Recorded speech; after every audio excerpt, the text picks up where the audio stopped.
रूही ने बचाई नाहर की जान और दादी ने रूही पर किया जानलेवा हमला। तभी नाहर हुआ ठीक और दादी को सिखाया सबक। जी हाँ दोस्तों, अब ऐसे में नाहर को चोट लगने पर उसे अस्पताल ले जाया जाता है। रूही भी रोते बिलखते नाहर के पास पहुंचती है। रूही रोते हुए नर्स से पूछती है कि मेरे नाहर जी किस हाल में हैं। नर्स पहले उसे बड़ा झटका देती है और कहती है कि आपके पति मुर्दा घर में है। ये सुनकर रूही की चीख निकल जाती है और वो कहती है कि नहीं, मेरे नाहर जी को कुछ नहीं हो सकता, वो मर ही नहीं सकते। तभी नर्स उससे नाहर का नाम पूछती है और जब रूही घबराते हुए कहती है कि मेरे पति का नाम मिस्टर नाहर गोयनका है, तो नर्स उसे असली बात बताती है। नाहर गुर्दा घर में नहीं बल्कि इमरजेंसी रूम में है और उनकी हालत बेहद नाजुक है। उनका ऑपरेशन चल रहा है। रूही खिड़की से देखती है कि नाहर मौत से जंग लड़ रहा है। डॉक्टर बार बार मशीनें चेक कर रहे हैं।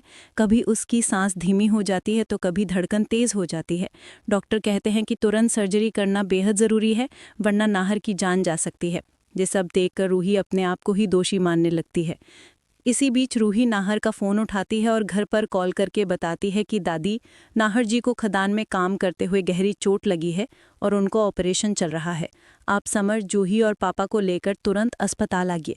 ये सुनकर पूरे परिवार के होश उड़ जाते हैं और सब अस्पताल की ओर भागते हैं। अस्पताल पहुंचते ही दादी का गुस्सा फूट पड़ता है। वो सबके सामने रूही को एक ज़ोरदार थप्पड़ जड़ देती हैं और चिल्लाकर कहती हैं कि आज नाहर की हालत सिर्फ तुम्हारी वजह से हुई है। अगर उस दिन तुम सोनी के कहने पर घर छोड़कर चली जाती तो आज ये दिन देखना नहीं पड़ता। रूही दादी के पैरों में गिर जाती है और रोते हुए कहती है कि नाहर जी मेरे पति हैं, मैं उन्हें अकेला कैसे छोड़ देती, मुझे उनके साथ रहने का पूरा हक है।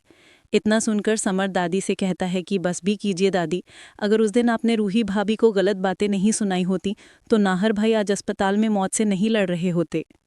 समर की बातें सुनकर दादी चुप हो जाती हैं और उन्हें अपनी गलतियों का एहसास होने लगता है। वहीं रूही मंदिर के सामने खड़ी होकर हाथ जोड़ लेती और खाटू श्याम जी से प्रार्थना करती है कि आज मेरे नाहर जी की जान सिर्फ आप बचा सकते हैं। अगर उन्हें कुछ हो गया तो मेरे जीने का भी कोई हक नहीं है।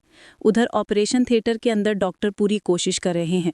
कभी मशीन पर बीप की आवाज़ धीमी हो जाती है, कभी अचानक तेज़ बीप आने लगती है। डॉक्टर कहते हैं मरीज की हालत बेहद नाजुक है, हमें पूरी ताकत लगा देनी होगी। बाहर खड़ी रूही हर आवाज़ पर कांप उठती है और आंखें बंद करके दुआ करती रहती है। अगर आप भी चाहते हैं कि नाहर जल्द से जल्द ठीक हो जाए तो कमेंट में लिखिए और वीडियो को लाइक करके चैनल को सब्सक्राइब ज़रूर करें।